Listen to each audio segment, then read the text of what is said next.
of all, I humbly apologize to those who we couldn't accommodate with a seat. This year's participation response was beyond our imagination. Nevertheless, I welcome you all to the biggest international event of Bangladesh. I say this with pride. Last year, we were at the same venue with some of the same audience as we have now, but we had this shadow over our heads, this dark cloud that loomed over us that limited our horizon. Many of the foreign guests sitting here in front of me couldn't be here in the last two renditions of the Bay of Bengal conversation because the previous administration wouldn't grant them visas. Many of them couldn't apply for a conference visa because we were afraid they would get rejected. Free speech and free thought were discouraged.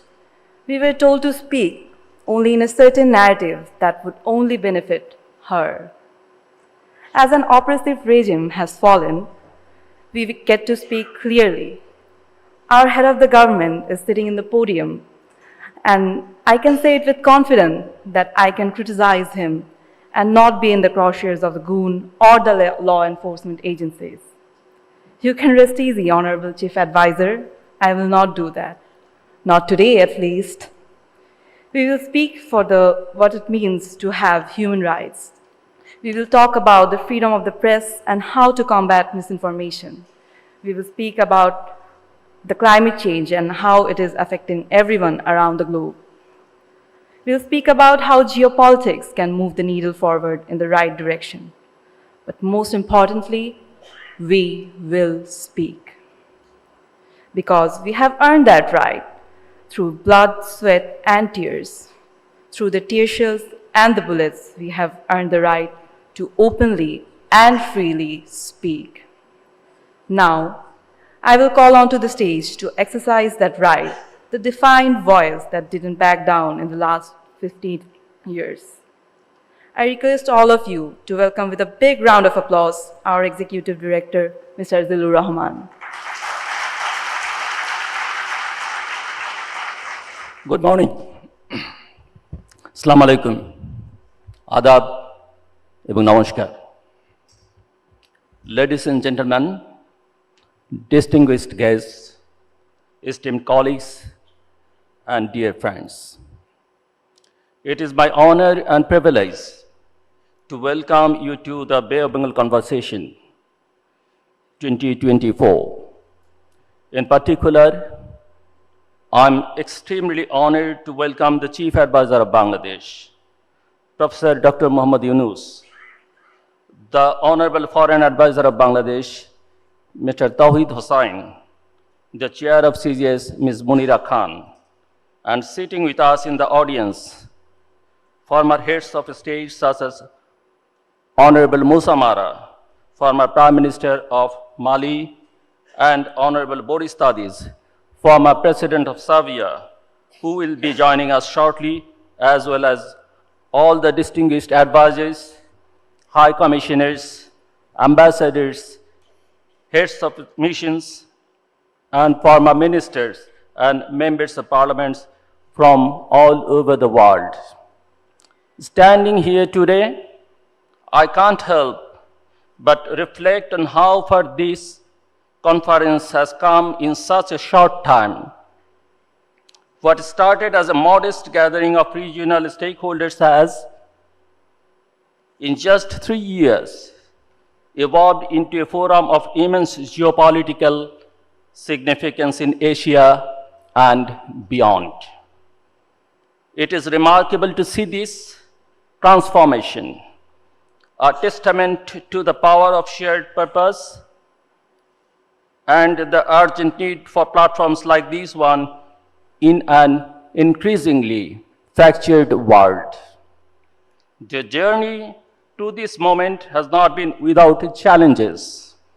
In the first two editions, we faced considerable roadblocks, particularly due to the autocratic political scenario that existed in Bangladesh at the time. Despite these hurdles, we persevered fueled by the belief that open dialogue and collaboration could pave the way for progress, even in the most constrained circumstances.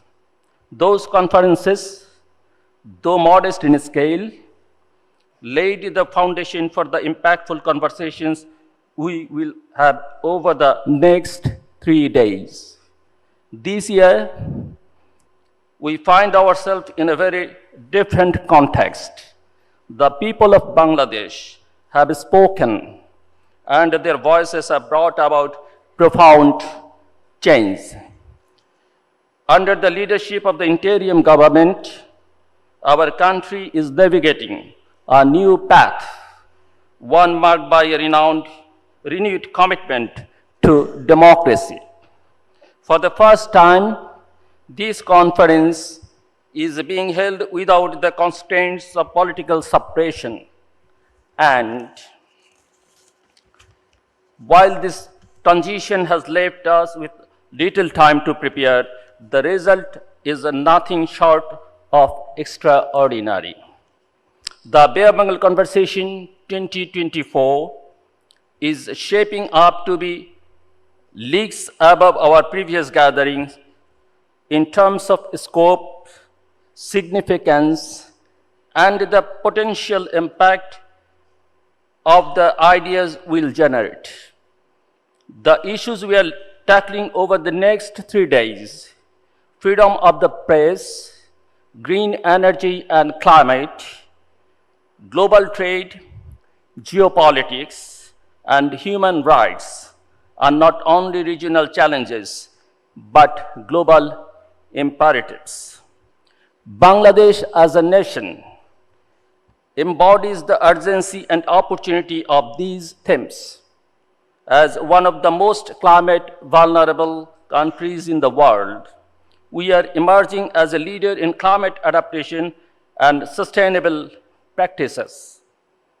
As a rising economic force in South Asia, we are advocating for equitable trade policies that empower nations across the region.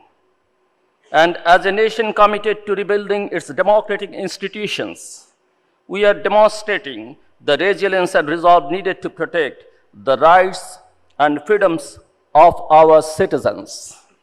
But let me be clear, the conversations we'll have here are not just about Bangladesh or even the Bay of Bengal region. They are about the shared future of a deeply interconnected world. The challenges we face, whether misinformation, disinformation, fake news, hate speech, climate change, geopolitical instability, or the erosion of human rights, do not respect borders. Our responses must therefore be grounded in collaboration, multilateralism, and an unwavering commitment to the principles of democracy. This is why the Bengal Conversation exists, to provide a platform where dialogue can transcend divisions, where ideas can inspire action, and where we can reaffirm our shared commitment to a world rooted in peace, justice, and sustainability. Now, it is my great privilege to introduce a few of our distinguished speakers who will set the tone for the conversations ahead. First, we have the honor of hearing from Jorge Quiroga, former president of Bolivia and a full member of the Club de Madrid. President Quiroga has long been a champion of democracy and sustainable development, and his insights will undoubtedly enrich our discussions. While he cannot be with us in person due to the ongoing unrest in Bolivia, we are fortunate to have his speech delivered via video. Hello, my name is Jorge Quiroga, former president of Bolivia. I'm speaking to you from La Paz, and I want to begin by sending my greetings to the organizers, the leaders, the authorities, the participants the Bay of Bengal Conversation 2024 being held in Bangladesh. First of all, my apologies for not being there in person. In Bangladesh, you may understand something about a country mired in turmoil and difficulty. My nation is going through such a period of time. We're on day 21 of a nationwide blockade that is trying to unseat the government due to a political struggle inside the governing party, with all types of lawsuits and difficulties for the economy that is going through a very, very tough time. That requires me to be here in Bolivia, and I cannot be with you in Bangladesh. I'm sure you will understand that our countries sometimes go through turmoil on the way to a transition. And I wish I had been there to participate and to share in more detail the issues that we have together. Yes, you will be touching and broaching several subjects that are on the public discourse and the public debate everywhere. Global trade, I'm sorry to say that if you look at our friends in Europe and the US, they seem to be closed for commerce and trade. Mercosur, a bloc here in South America, has been queued up to negotiate a free trade agreement with the European Union for 25 years. The longest dating trade engagement ever without ever coming to a point where you have a wedding. You also understand that in the US Congress, it's almost impossible to get through any type of trade understanding. I think that requires us in the global South to look at how we can link up Latin America, Africa, Asia, and develop our own value-added chains if we find that the bigger economies are not open for business. You are also going to be touching on the geopolitical conflicts in the world. And yes, I'm sure Ukraine will get a lot of discussion, as it should, Slava Ukraini, and the conflicts in the Middle East, of course, which are heart-wrenching for many of us. That unfortunately means that difficulties or intractable issues in other parts of the world do not get the attention they deserve. I've mentioned one that's very near and dear to my heart. My friends in Venezuela just held an election in the midst of dictatorial conditions without access to the media, and miraculously, they won the election by 37 points. And the government did a coup against the popular will expressed in that election, and it just wants to stay in power no matter what come January, when the new government is supposed to be sworn in. Unfortunately, the world's attention is diverted, and we don't have the focus that we need to in Venezuela. Hopefully, now that we're getting past the election cycle, we will have a new incoming government in the US, a new commission in the European Union. Perhaps they can focus on our part of the world and not just on the flashpoints that I mentioned at the beginning. Venezuela certainly needs it, and the path to democracy and liberty for Latin America runs through Venezuela. Had I been there, I would have shared in detail also the opportunities that we have in climate change. My country has 25% of the world's lithium reserves. We are destined, if we have a rational government with a right orientation, to be a major player in the world of clean energy with lithium batteries and watches and phones and tablets and cars and motorcycles, and to help the world be a better place for the future. We don't have to look very far here in La Paz to look at the effects of climate change. I climbed the mountains. I've been doing it for 30 years. The snow line where I climbed the Andean mountains is moved up 180 meters. That is not a mountaineering issue. That is a water supply issue. And we have to move on climate change. And my country can be a player not only on clean renewables, whether it's wind, solar, or the beautiful mountains with hydroelectric potential, but also because of the great lithium potential. And certainly you're all going to be touching on the issues of freedom of the press and human rights, which are under threat everywhere, including in our part of the world, especially in my region, in 3 countries, in Cuba, and Venezuela, and Nicaragua. And Venezuela will determine if we will be a hemisphere that respects and abides by democratic clauses that we signed up to, including the respect for a free, unfettered press and the respect for human rights that are being grossly violated in many of our nations. At any rate, lots of things that you will be discussing. I will not be personally with you, but I hope to make it up and be able to go sometime in the near future. I will close also by sending my best wishes to a very good friend, Mohamad Yunus. He's been given a great responsibility in the transition in Bangladesh. Perhaps a similar responsibility will be bestowed upon some friends of mine in Venezuela very soon.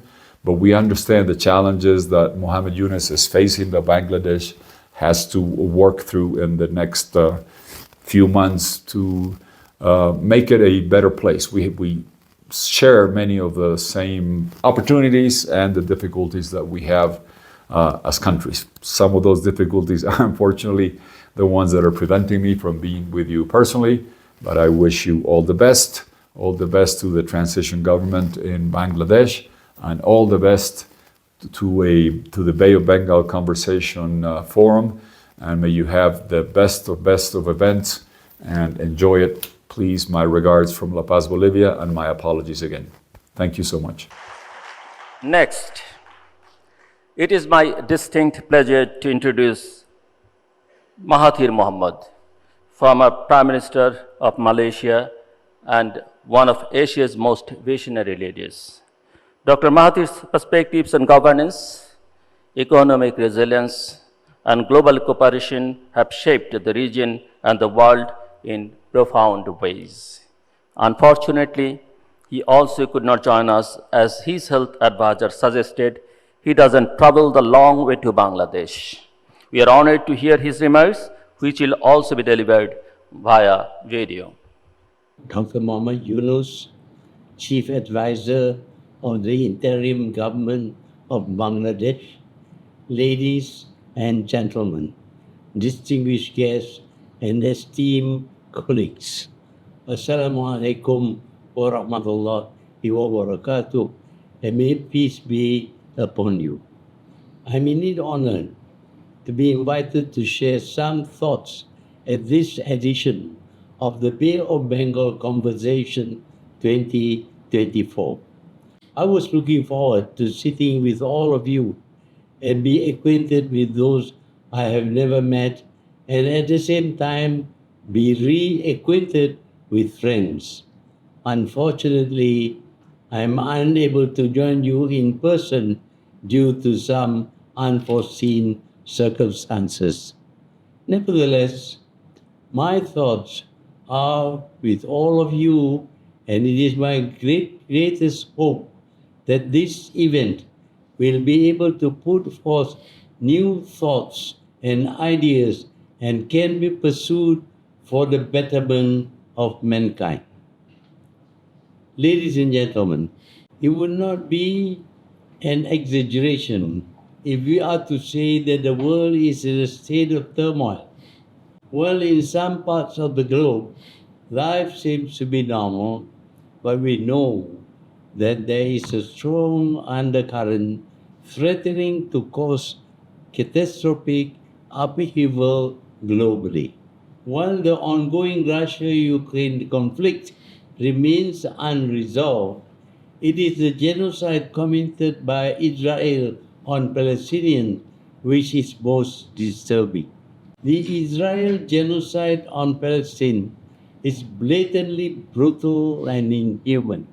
It is totally unprecedented. But worse still, it proves that the rest of the world is important to stop the tragic decimation of a people. Secondly, all the international bodies which are supposed to protect the weak and the defenseless peoples and nations are equally important and incapable of performing their duties. Thirdly, it exposed the acute disunity among Muslim nations, with some leaders even prepared to ignore the plight of their Palestinian brothers and effectively aided the murderous Zionist regime.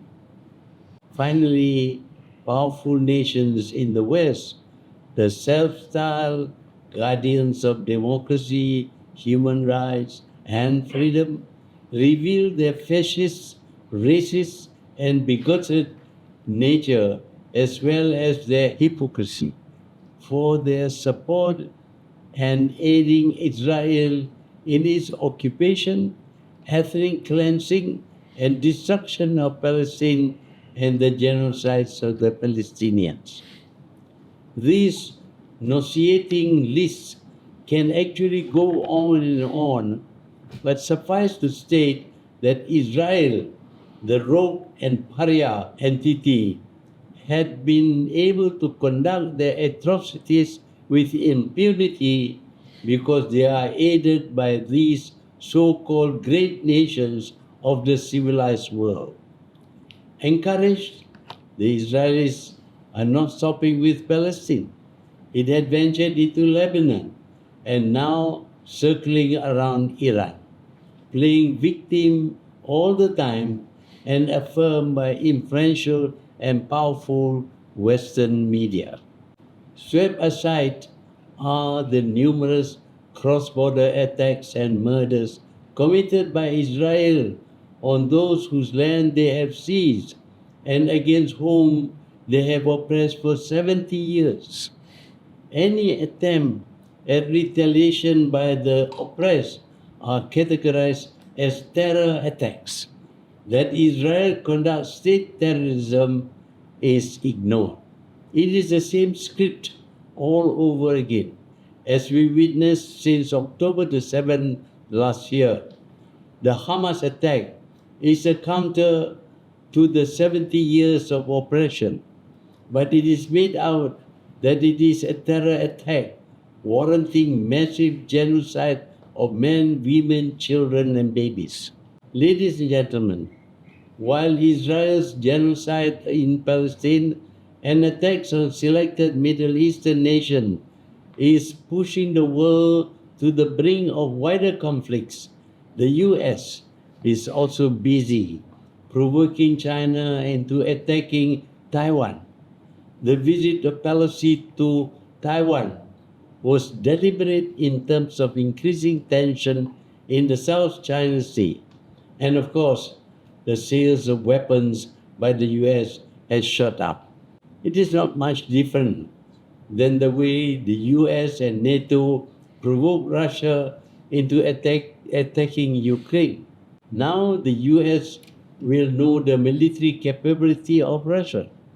Poor Ukraine will be totally devastated. While not wanting to be an alarmist, I believe leaders of nations, the media, and civil societies should be speaking up vehemently against these provocations, lest we end up being caught in a war between the powerful nations. The collateral will obviously be the weaker ones.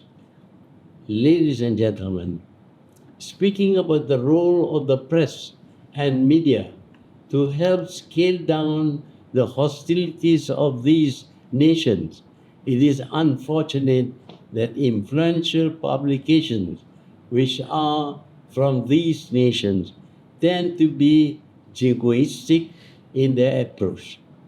They are actively contributing to the return of a bipolar world which we thought had ended together with the Cold War. Instead, the bipolarity caused by the US-China standoff is becoming all-encompassing given the flow of information, economic activities, and human movements. It is a conundrum, actually. The free flow of information and economic activities should actually contribute to a borderless world. Instead, it had led to sanctions which affect world trade and especially by countries which have nothing to do with the conflicts. Ladies and gentlemen, I'm fully aware that I have painted quite a bleak future, but I am a believer in speaking the truth and not mincing words. If we don't, then fake news will gain credence. That said, my faith in mankind was somewhat restored after the coronavirus pandemic. Prior to that, we had survived two great wars in which casualties were by the millions. Then we survived the pandemic, and the number of deaths ran into the millions too. While facing the pandemic, the world came together to end it, and yet, the minute the pandemic became less threatening, nations went into the belligerent mode yet again. My hope is that some sense would prevail, especially among the leaders of the powerful nations, that their belligerence would devastate nations, theirs included, and ultimately bring an end to mankind. Thank you. May Allah bless you all and for generations to come. Thank you, Prime Minister Mahathir Mohamad, and thank you, President George Quiroga. Ladies and gentlemen, I don't want to take up more time, but let me leave you with a final thought. The challenges we face today, from climate crisis to geopolitical tensions, are daunting, but they are not insurmountable. The path to healing a fractured world lies in democracy and dialogue. It is only through open conversation, mutual understanding, and a collective commitment to progress that we can build a future that is resilient, equitable, and just. This belief is the foundation of the Bay of Bengal conversation.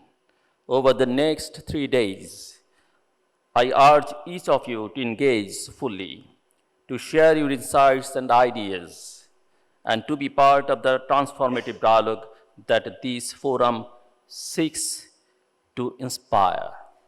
Let us begin this journey together. Thank you all.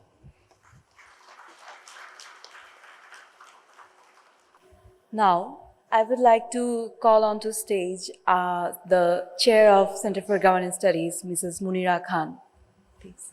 Thank you.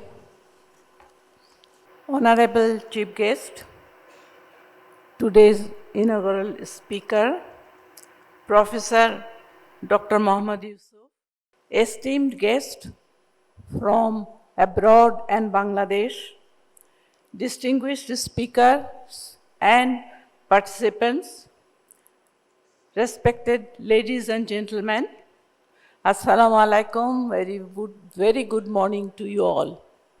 It is an honor for me to stand before you today as we inaugurate the 3rd edition of the Bay of Bengal Conversation. Over the past 3 years, this forum has evolved into a vital space for dialogue, reflection, and the exchange of ideas. On behalf of the Center for Governance Studies, I extend my deepest gratitude to all of you for your participation and commitment to addressing the challenges that unite and define us, not only in this region, but across the globe. This year's conference is particularly significant. As we gather here, Bangladesh finds itself at a crossroads, navigating a period of profound change and transformation. The interim government, under the leadership of Muhammad Yunus, is tasked with steering our nation through this moment with transparency, accountability, and a renewed commitment to democracy. But these challenges are not unique to Bangladesh. They are emblematic of the struggles and aspiration of the people across the world. The issues that will take center stage over the next 3 days: freedom of the press, green energy and climate change, global trade, human rights, and the shifting landscape of geopolitics are not confined to the boundaries of this region only. They are interconnected and global in nature, touching every corner of our shared planet. Ladies and gentlemen, this year's Bay of Bengal conversation is more than a regional conference. It is a call for action. The conversations that will take place here are deeply relevant to the challenges and aspirations of nations across the globe. Our discussions will not just explore what is happening, it will focus on what can be done to build a future together that reflects our shared commitment to peace, justice, and sustainability. Ladies and gentlemen, as we embark on this journey over the next 3 days, let us remember the power of collective wisdom. The issues we face are daunting, but they are not insurmountable. The future we envision, one of the resilience, equity, and progress, is within our reach, provided we act with courage, we act with collaboration, we act with resolve. Lastly, I thank you all for being part of this effort and for bringing your expertise, insights, and passion to this forum. Together, let us ensure that the conversations we have here echo far beyond this room, inspiring meaningful action across the Bay of Bengal region and around the world. Thank you all. Thank you for listening to me.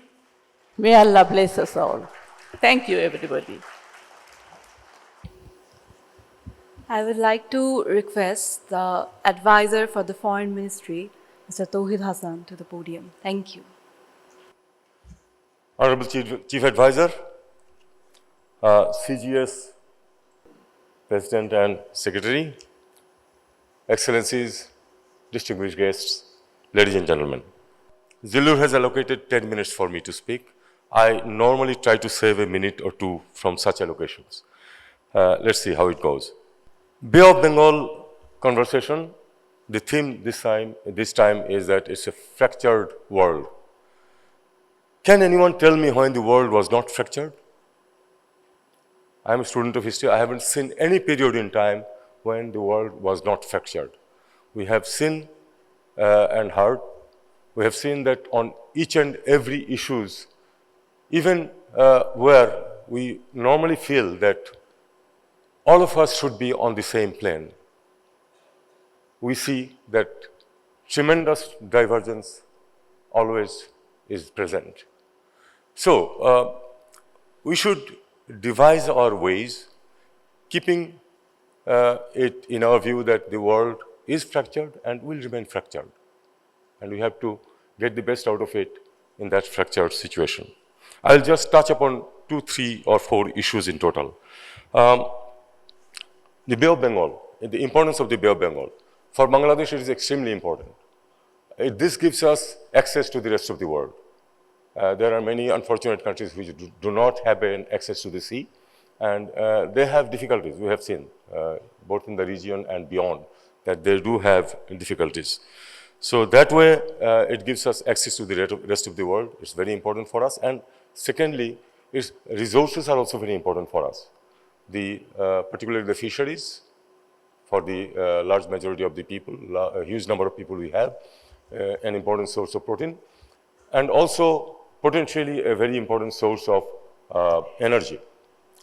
So the importance of the Bay of Bengal for Bangladesh doesn't need to be overemphasized. Let us look at the regional dynamics a little bit. There is strategic issues, there are economic issues, and often the two are intertwined. There are 3 important players, I believe, apart from Bangladesh, in the Bay of Bengal, which are the US, China, and India. Each have their own interests. The US has the Indo-Pacific strategy, and Bay of Bengal is an extremely important part of the Indian Ocean. That way, it is important for the US. Let us not speak about the rivalries only, but there is the issue of dominance in the Bay of Bengal and the seas, which has been there for at least for the last 500, 600 years in different forms in different areas.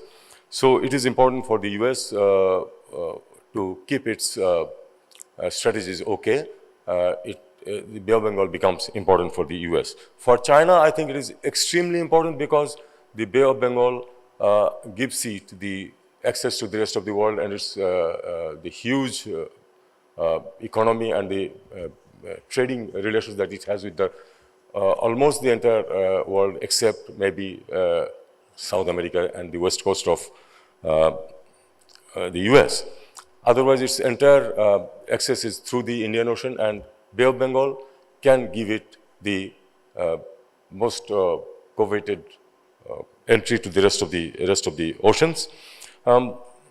It is at present, as we look at it, it's extremely dependent on the Malacca Straits, which is strategically very important. And here, through Myanmar, China has an access to the Bay of Bengal and beyond. For India, it is part of the Quad,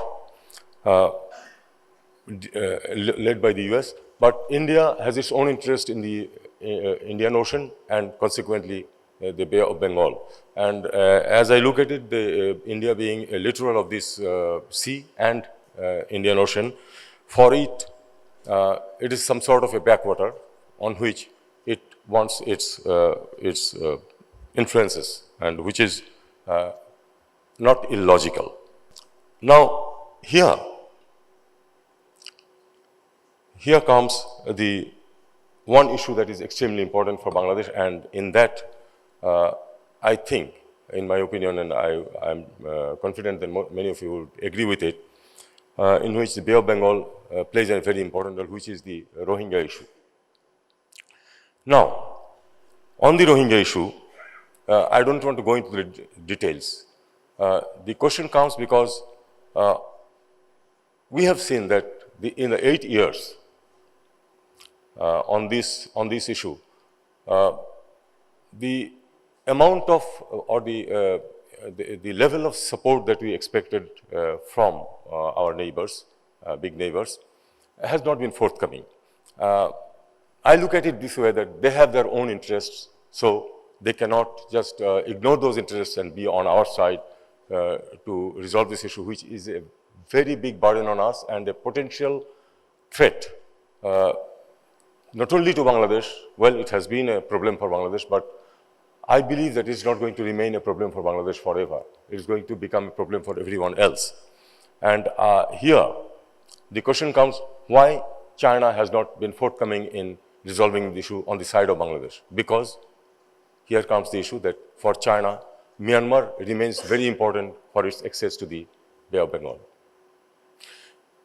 Similarly, India thinks that the Kaladan project is an important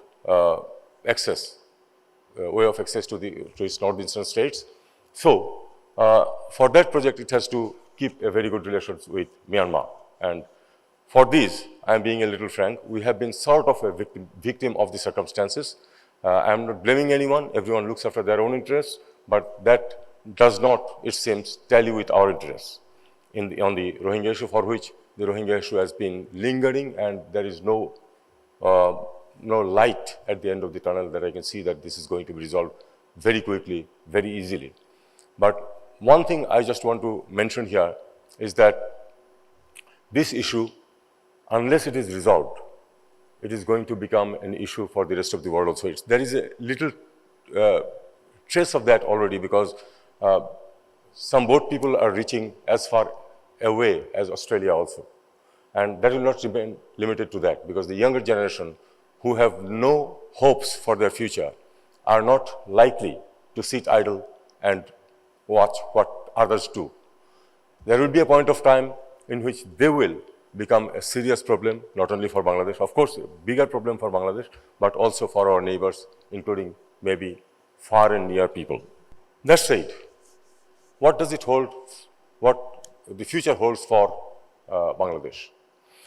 We all know that a tremendous change has been brought about in Bangladesh by the students and the young generation. We did not have much trust, let me be very frank, much trust in this generation. We thought that they are just glued to their cell phones and things like that and only thinking about how to go abroad, study abroad, or find their life. But they have proved that they do care for the future of the country. They have proved that they are ready to make sacrifices to achieve a better time for their future. Now, the government that has taken charge following this revolutionary change, expectations are very high from them, and patience is very low. I often refer to a saying of Confucius, centuries back. He said that you can't have a child in 1 month, even with 9 wives. Every change requires time to affect that. And I believe that we might need a little more patience to solve the issues from every quarter, from the politicians, from the people, from the young generations, and everyone. And then let me say one thing. Haven't we already achieved something? I used to write and I used to speak. I used to speak on the television, write in the newspapers. I knew the line which I cannot cross. I used to go very close to that brink, but I could not dare to cross that line. The people, only people who could speak freely were stationed in the West, outside the country, about our country. No one within the country had the liberty to criticize actions. I am very happy to see that our actions of this government are being freely criticized from within the country. People sitting here are criticizing our government. I am very happy about it. I think this one thing we have already achieved. And I hope that with a little patience from everyone, with help from our friends within the country and abroad, this government will be able to fulfill much of its, if not all, much of its, the expectations that the younger generation have put on us. Thank you very much. Thank you. Thank you, Honorable Advisor for Foreign Affairs, Mr. Touhid Hossain. It is my distinct honor to introduce a true visionary and global icon, Dr. Mohamad Yunus. As a Nobel Peace Prize laureate and the founder of Grameen Bank, Dr. Yunus has redefined how the world fights poverty, empowering millions through his groundbreaking work in microfinance. Today, as Chief Advisor of the Interim Government of Bangladesh, he is leading our nation through a pivotal moment, championing democracy, accountability, and transparency with unparalleled integrity and wisdom. Dr. Yunus has shown us that bold ideas combined with compassion and action can transform not just lives, but entire systems. His leadership and vision inspire us all across the globe. Please join me in welcoming to the stage the pride of Bangladesh and a global beacon of hope, Professor Mohamad Yunus.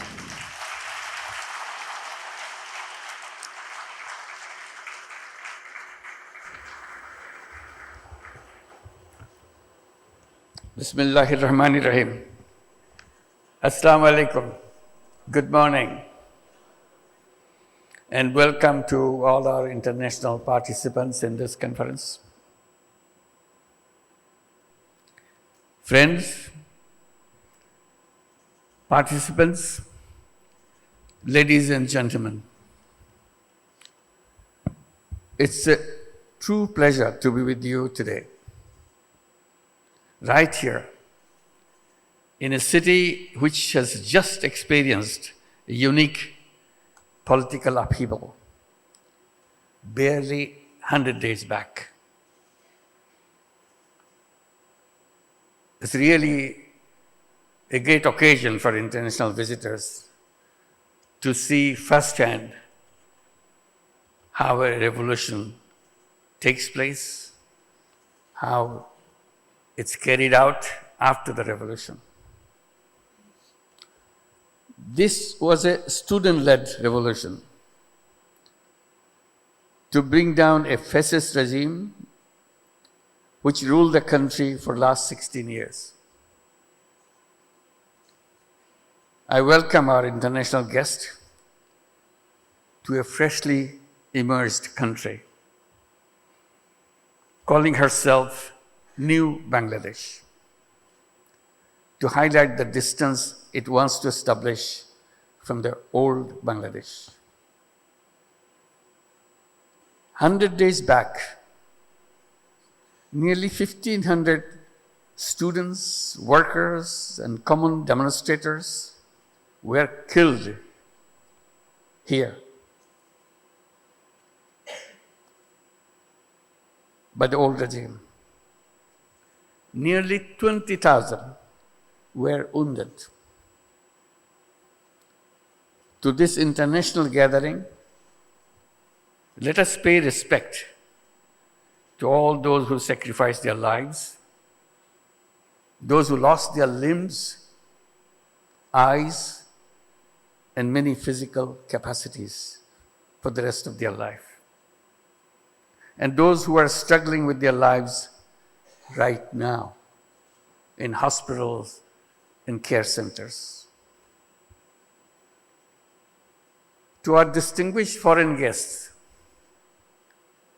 I urge you not to miss an historical opportunity to walk through Dhaka streets and watch the walls along the streets painted with colorful paintings expressing the emotions and aspirations of young people, painted while there was a lull between the killing spree.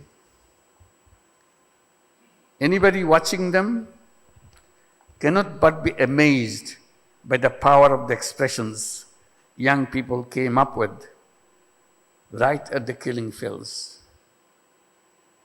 There was no designer, there was no central planning, and nobody was funding it.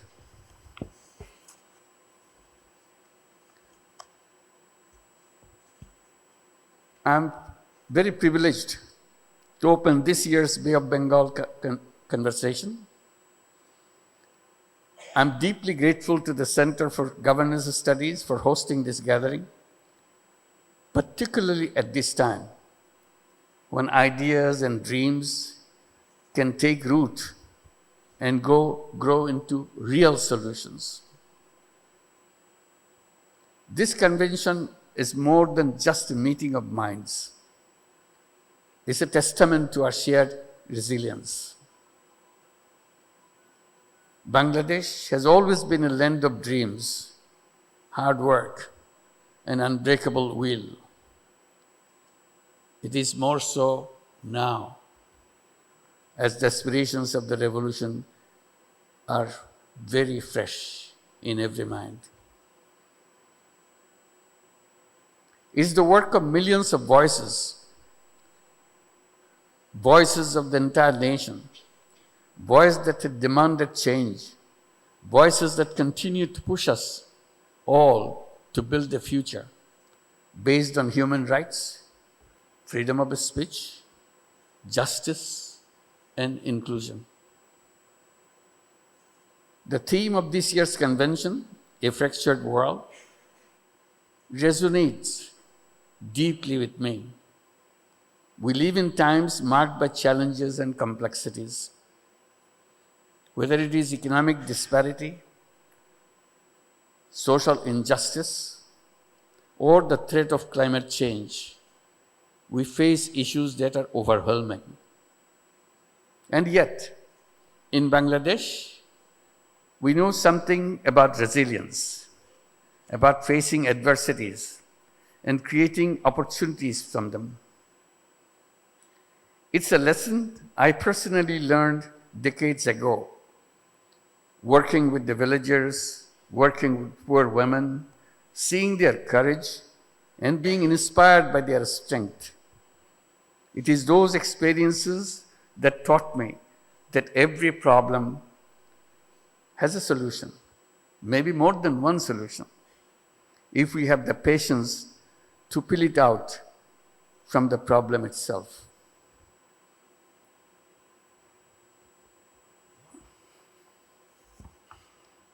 We know what it is like to be pushed away and punished severely for no fault of yours, to face forces far bigger than ourselves. But we also know that when we come together, when we work as one, we have the power to change the course of history, like we have done in Bangladesh 100 days back.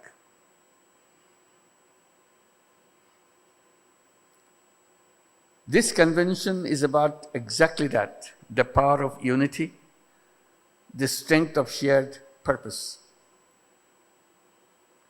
Our region is on the front lines of climate change. Every year, our coastal communities face rising waters and shifting weather patterns that impact lives, homes, and livelihoods.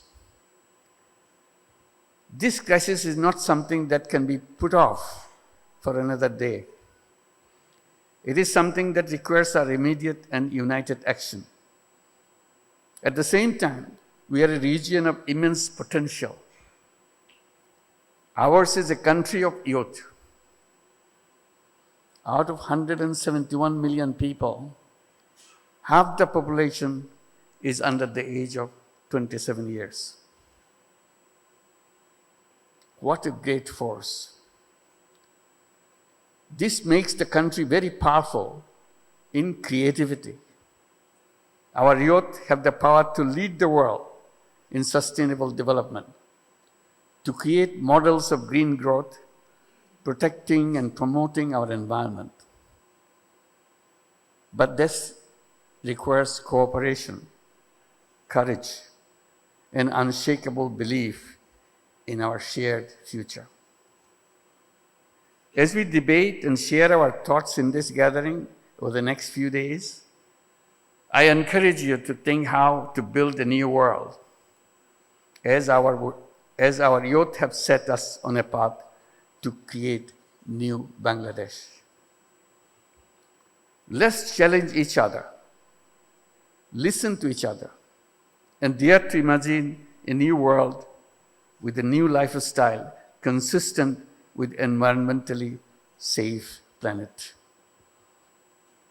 And build an economy where fruits of technology, economic growth are shared evenly by all people, not monopolized by privileged few. I'm always a compulsive optimist. I always believe in the power of idea, power of imagination. I keep on insisting, if we can imagine together, it becomes irresistible. Let us imagine together. Let us create a new civilization. This civilization has failed us. From environmental perspective alone, it has turned out to be a self-destructive civilization. From economic perspective, it has led to extreme accumulation of wealth. We need to create a world of 3 zeros. 0 net carbon emission, 0 wealth concentration, by introducing social business to solve people's problems rather than maximizing profit. 0 unemployment, by turning young people into entrepreneurs rather than job seekers, which we do now. Nothing is impossible for human beings. I repeat, nothing is impossible for human beings, if only we pursue it hard enough. Thank you for organizing this important conference. I wish you a memorable conversation in Dhaka. With these words, I have the privilege to declare the Bay of Bengal conversation open.